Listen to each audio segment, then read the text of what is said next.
everyone, my name's Kelvin and welcome back to the second part of my watercolor portrait tutorial for Procreate. So in the first video I showed you how to paint a portrait like this, and I also gave you some of those free portrait guides. And in this part of the video I'm going to show you how we're going to do the background scene. And this process is pretty simple, but I do think it's worth its own video so I can explain some of the details and tricks I've learned about this. So I'm going to start out by making a new layer above my portrait, and I'm going to do a really simple sketch.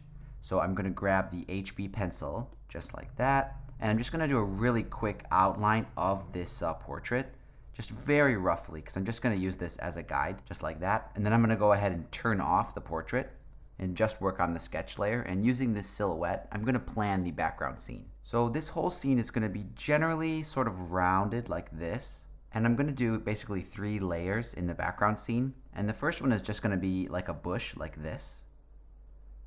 Just kind of very simple like that. And it does go beyond my circle. And then in the middle distance, I'm going to do some really simple kind of branches just coming up like this.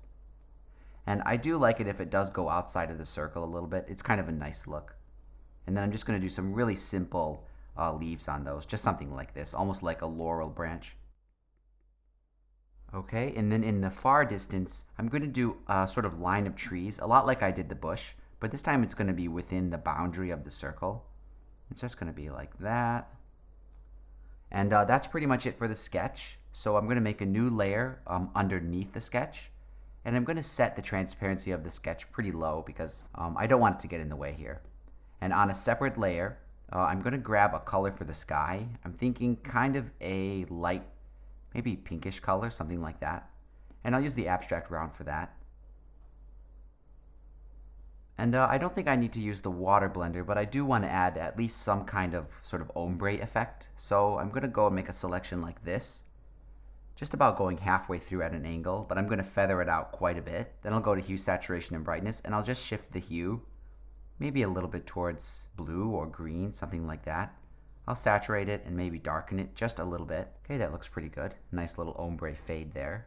And for the bushes, I'm going to do the first line of bushes. So I'll make a new layer for those, and I'll choose a nice green color for that. And I'll use the abstract round, but this time at a little bit of a smaller size. And I'll just fill those in. And I'll add another layer just so I get that dark, kind of dark splotches. And then I'll use the water blender to smooth everything out. Now I want to add some structure to this bush, and I'm going to use the freehand selection tool to do that. And I'm just going to draw this kind of shape like this, just imagining some simple branches in the bush. And I'm going to do them both at the same time, so I'm going to click add, and then do the same thing basically over here. There we go. And then I'll go to my hue, saturation, and brightness, and I'll just raise the brightness of that just so it stands off from the bush.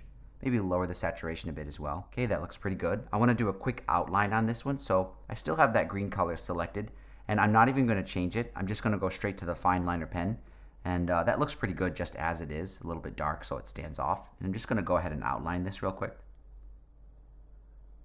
There we go, and there's no need to do the outline here because that's going to be covered up by the face. And I want to add some variation to this bush. Mostly I just want to add a shadow. So I'm going to use the freehand selection tool and just select the sides along the bottom and then back up the other side. And then I'll feather that out and just use the brightness control to darken it. Okay, that looks pretty good. And now I'm going to do the middle ground branches, so I'll make a new layer for those. And I'll choose a slightly bluer green just so it doesn't blend in with the bush too much. And I'm going to do the stem with the fine liner pen. And all the leaves on this are going to be stroke based, so I'm going to grab the abstract round, maybe select a color slightly more blue, see what that looks like. Okay, I think that'll work. I'll just use a smaller size, and I'll just do all of these just by pressing first very lightly, then harder, and then light again, just to sort of taper it off.